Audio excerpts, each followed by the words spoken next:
Cumprimento a amada igreja com a santa paz do Senhor Jesus Cristo e a todos os irmãos. Estamos trabalhando a série de mensagens cujo tema é O Chamado. E hoje eu apresento aqui o título Chamados para fazer discípulos, baseado no Evangelho de Mateus, capítulo 28, 16 ao 20. Assim nos diz o Evangelho. Os 11 discípulos foram para a Galileia, para o monte que Jesus lhes indicara. Quando ouviram, o adoraram, mas alguns duvidaram. Então Jesus aproximou-se deles e disse: Foi-me dada toda a autoridade no céu e na terra.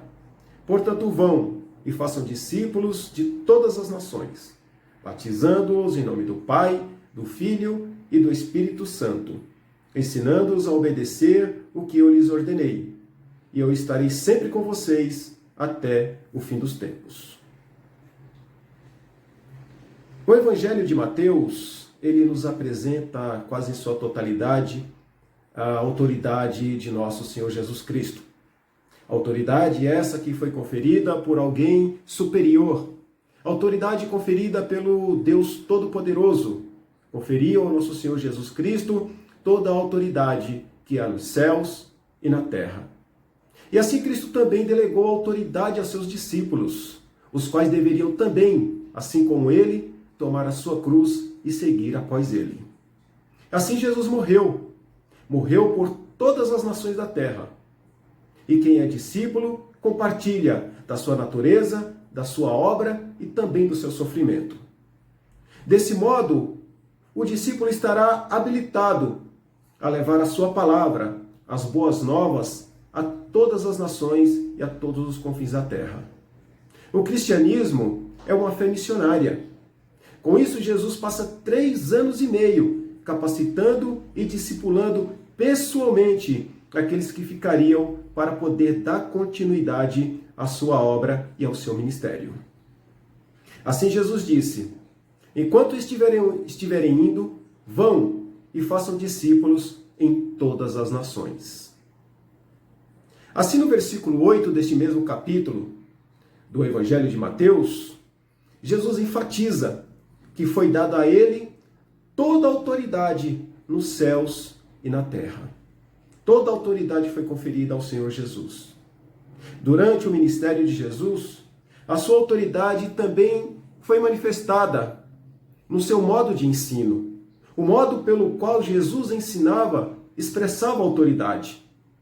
E a Bíblia diz que ele ensinava como quem tem autoridade e não como os mestres da lei.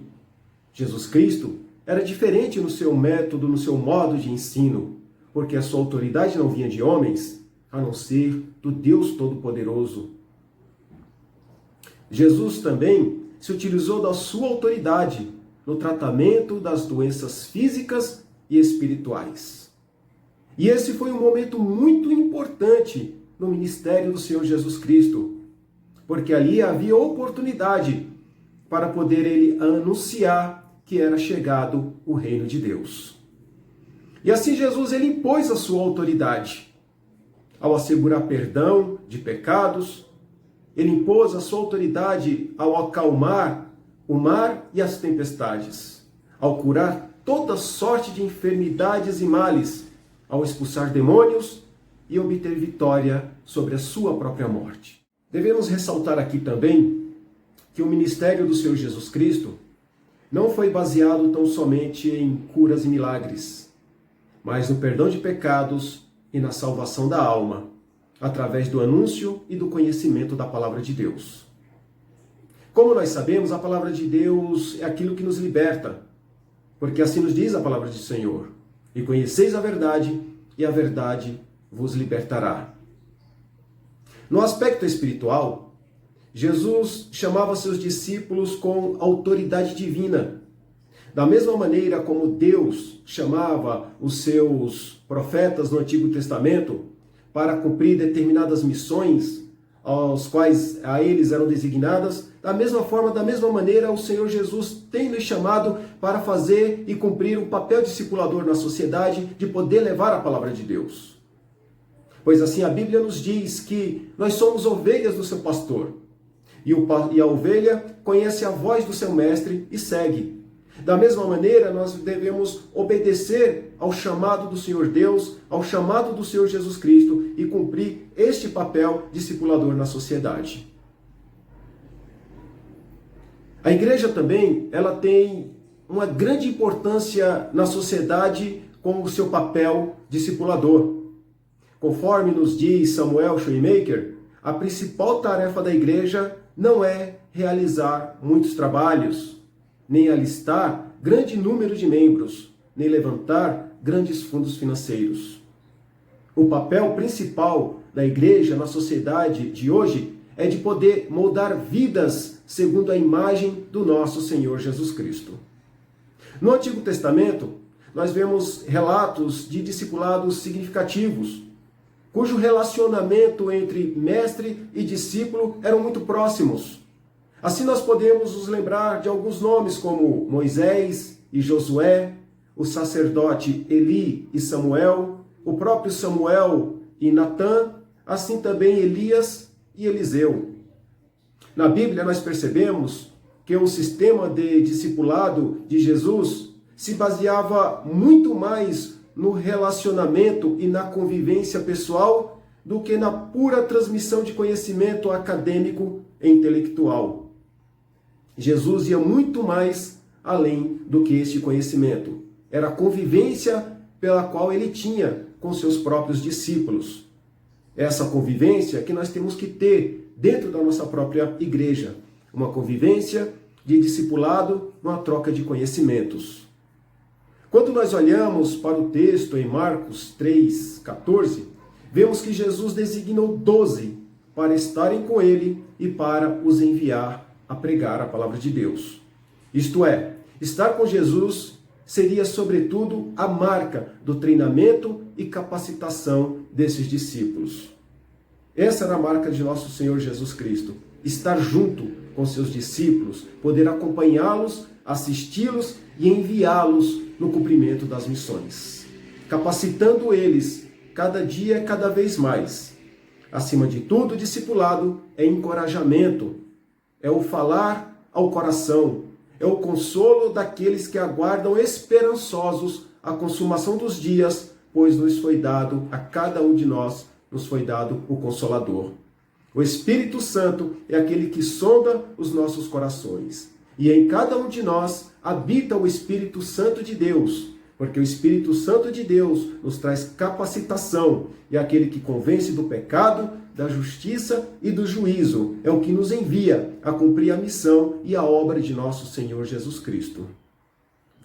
Assim, hoje, Jesus nos traz a esperança de obedecer a tudo o que anteriormente ele havia ordenado a seus discípulos.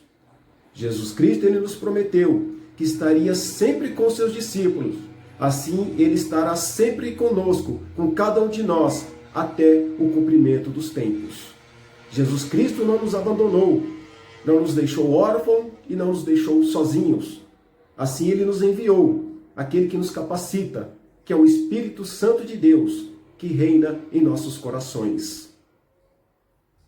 A palavra discípulo, como disciplina, vem do latim, significa aluno ou aprendiz. Em resumo, um discípulo é alguém que se disciplina nos seus ensinamentos e nas práticas do seu mestre. Consequentemente, aprender é disciplinar-se. Se alguém quer avançar nas artes, na ciência, no atletismo, ou seja, qualquer área da sua vida, será preciso disciplinar-se, aprender e a seguir os princípios e fundamentos dos melhores mestres nessa área do estudo. Da mesma forma, da mesma maneira, nós devemos nos capacitar cada dia, cada vez mais, no conhecimento e no aprimoramento da palavra de Deus, para que assim possamos cumprir com excelência e maestria a missão que o Senhor tem designado a cada um de nós. Assim Jesus disse: enquanto estiverem indo, façam discípulos em todas as nações. Não importa onde estamos ou aonde seremos enviados. devemos testemunhar sobre a grande obra de nosso Senhor Jesus Cristo.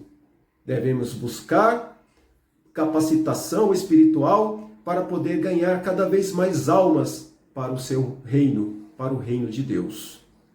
Moldar vidas segundo o caráter de Cristo ainda é um grande desafio na igreja nos dias de hoje.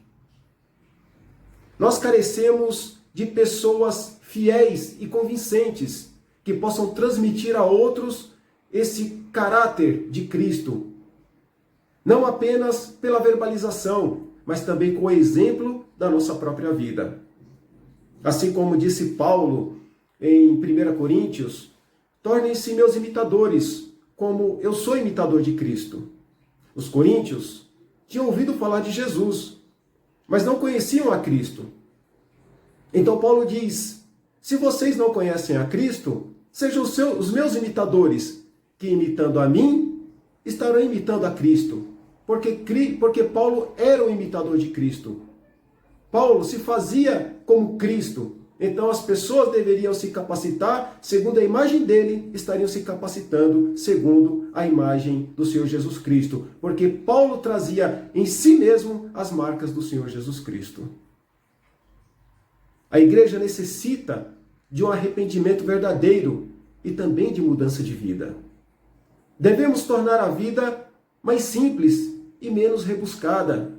Uma igreja mais cheia de frutos de vida e uma igreja menos ativista. Uma igreja cada vez mais cristã e menos institucionalizada. Se acreditarmos no discipulado, nós seremos os primeiros a ter essa mudança de vida em cada um de nós. E se isso acontecer, de fato, cumpriremos a chamada grande comissão do Senhor Jesus Cristo, com um estilo de vida em nós mesmos, para a honra e para a glória de nosso Senhor Jesus Cristo. Que a paz do Senhor Jesus seja com cada um de nós, e assim sejamos cada vez mais capacitados na obra pela qual o Senhor nos ordenou. Que a paz do Senhor seja conosco em nome de Jesus. Amém. E graças a Deus.